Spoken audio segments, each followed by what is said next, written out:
ഒരു വൈകുന്നേരം പഞ്ചാബിലെ അമൃത്സറിലെ സുവർണ ക്ഷേത്രത്തിനടുത്തുള്ള ജാലിയൻ വാലാബാഗ് മൈതാനം. റൗലറ്റ് നിയമത്തിനെതിരെയും അത് നടപ്പിലാക്കിയ ജനറൽ റെജിനാൾഡ് ഡയറിനെതിരെയും നേതാക്കളുടെ അറസ്റ്റിലും പ്രതിഷേധിക്കാൻ ജനങ്ങൾ ഒത്തുകൂടി. 1919 ബ്രിട്ടീഷ് സർക്കാർ പാസാക്കിയ വിചാരണ കൂടാതെ ഇന്ത്യക്കാരെ അറസ്റ്റ് ചെയ്യാനും തടവിലാക്കാനും പോലീസിന് അമിതാധികാരം നൽകിയ കിരാത നിയമമാണ് റൗലറ്റ് ആക്ട്. ഇത് കറുത്ത നിയമം എന്നറിയപ്പെടുന്നു.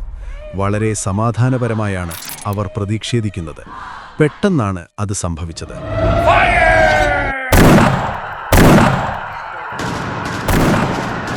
വെടിയുണ്ടകൾ നിമിഷനേരങ്ങൾ കൊണ്ട് അവരുടെ ദേഹത്ത് ഒന്നിനു പിറകെ ഒന്നായി ആഴ്ന്നിറങ്ങുകയായിരുന്നു.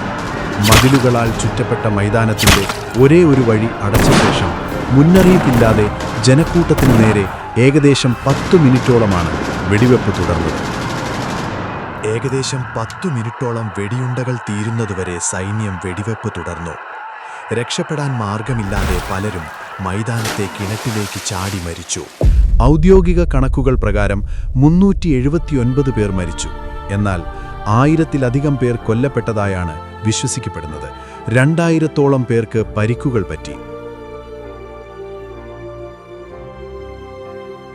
ചരിത്രത്തിൽ ഈ കൂട്ടക്കുരുതി ഇങ്ങനെ അറിയപ്പെട്ടു: ജാലിയൻ വാലാബാഗ് കൂട്ടക്കൊല. അവർ മൃതശരീരങ്ങൾ നീക്കം ചെയ്യാൻ തുടങ്ങി. പെട്ടെന്നാണ് അവർ അത് ശ്രദ്ധിച്ചത്. ഒരു ബാലൻ. അവൻ എന്താണ് അവിടെ ചെയ്യുന്നത്? അവൻ ആ രക്തം പുരണ്ട മണ്ണ് ഒരു കുപ്പിയിലാക്കുകയാണ്.